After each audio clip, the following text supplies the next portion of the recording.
Good day, sir. I'm Ella D. Sartre from BTVTED FSM 3B student, and today I'll going to present the competency-based curriculum, or the CBC, with core competencies. So our training regulations is 3D animation and C3 superseded, and we are the group 2, and here's my members. So in unit competency number 1, produce key drawings for animation. So in learning outcome number 1, we have here identify animation requirements. So the core competencies is produce key drawings for animation. Unit of competency, nakuha po namin siya dito sa unit title sa TR, coming from the TR. Then module titles, produce key drawings for animation. So to make it in action words, nag-add po kami ng ing. So the module descriptor po is kinapi lang po namin siya under sa unit descriptor.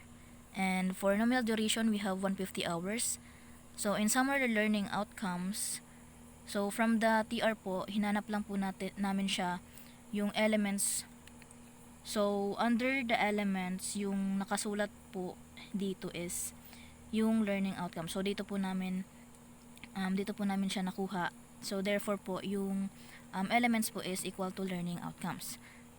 Then next, we have here details of learning outcomes. So yun nga po, we have identify animation requirements. So in assessment criteria is nakuha po namin siya under performance criteria. So we just copy it all under the elements and learning outcomes number 1. So in assessment criteria po, we will give the trainer a knowledge on idea on how we are going to evaluate or assess our training. Like for example po, kung ano ba yung mga need i-demonstrate.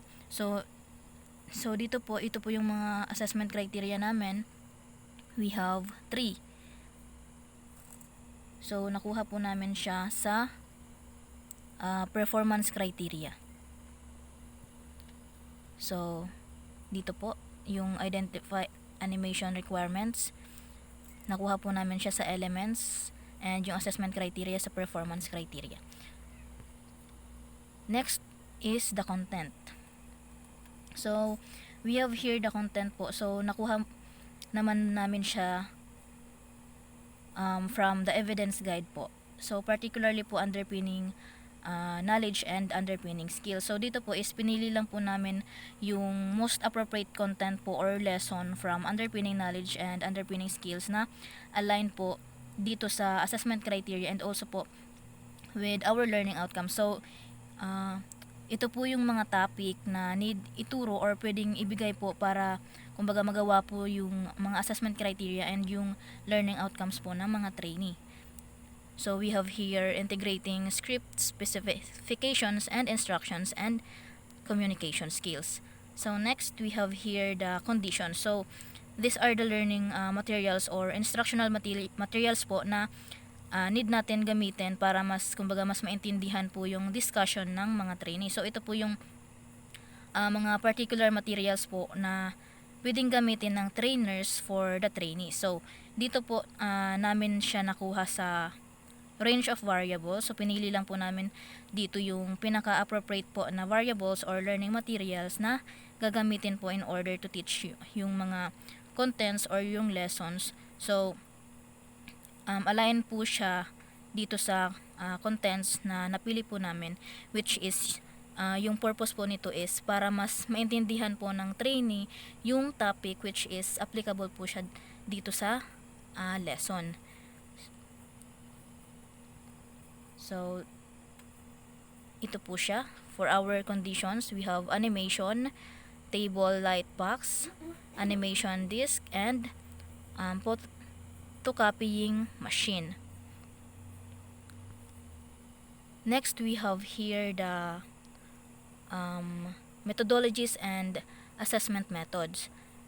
So dito naman po is hinihingi po dito is for every unit of competency or every learning outcome. So it refer po dun sa nag-refer po kami sa section number 3 of our training regulations, and we just look for the particular unit of competency po, and we just copy it dito po sa CBC. So our methodologies is lecture discussion, hands-on, demonstration, and viewing multimedia. And sa assessment methods naman po, we have written exam, practical exam, observation, and workplace interviews or questioning.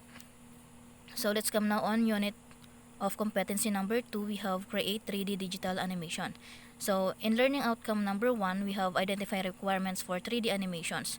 So core competencies, we have create 3D digital animation, unit of competency. Create 3D digital animation, so kinapil lang po namin siya under sa TR sa unit title. Then sa module title, we have creating 3D digital animation.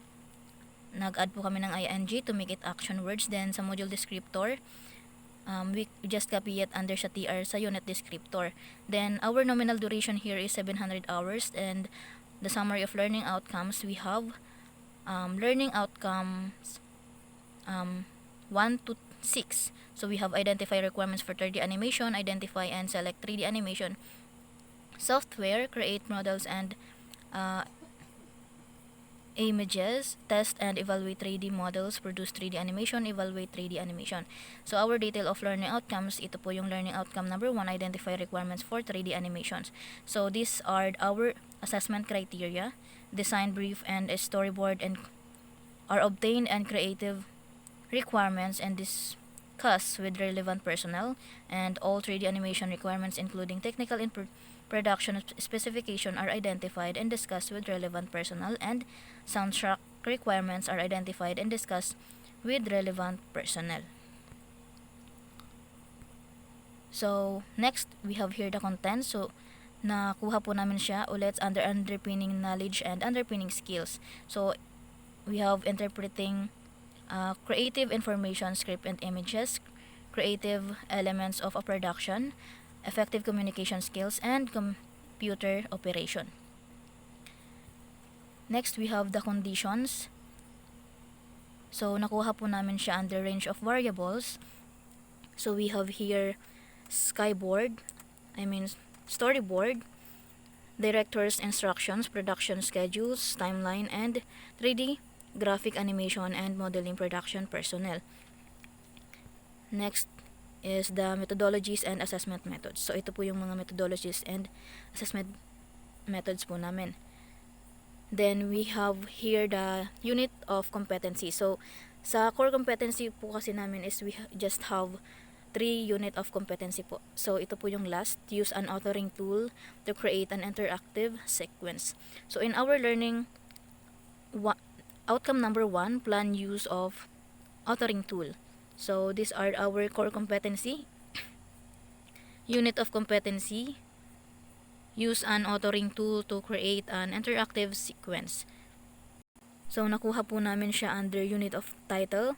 Then sa module title po, we just add ing to make it an action word. So naging using an authoring tool to create an interactive sequence na po siya. And sa module descriptor, we just copy and paste it for dito sa CBC po namin under the TR. Then the nominal duration po is 110 hours. And summary of learning outcomes, we have learning outcome 1 to 3, which are plan use of authoring tool, use authoring tool, check functionality of multimedia sequence. So in our learning number 1, we have plan use of authoring tool. So these are the assessment criteria, which is range of authoring tools and their application. The various multimedia projects are identified and discussed with relevant personnel. 2, purpose, scope, storyboard, and design of multimedia projects are discussed with relevant personnel. Then the technical requirements of the multimedia projects and use of authoring project are discussed with relevant personnel. Next, we have here the contents. So nakuha po namin siya under pinning knowledge and underpinning skills. So we have here 3 contents. Next, the conditions. So ito po yung mga materials na gagamitin po. Then we have the methodologies and assessment methods. So in methodologies, we have lecture, discussion, hands-on, and demonstration. Then sa assessment methods, we just have here written exam, interviews, or questioning and observation in workplace. And that's all po. Thank you so much. So every day is a chance to learn something new.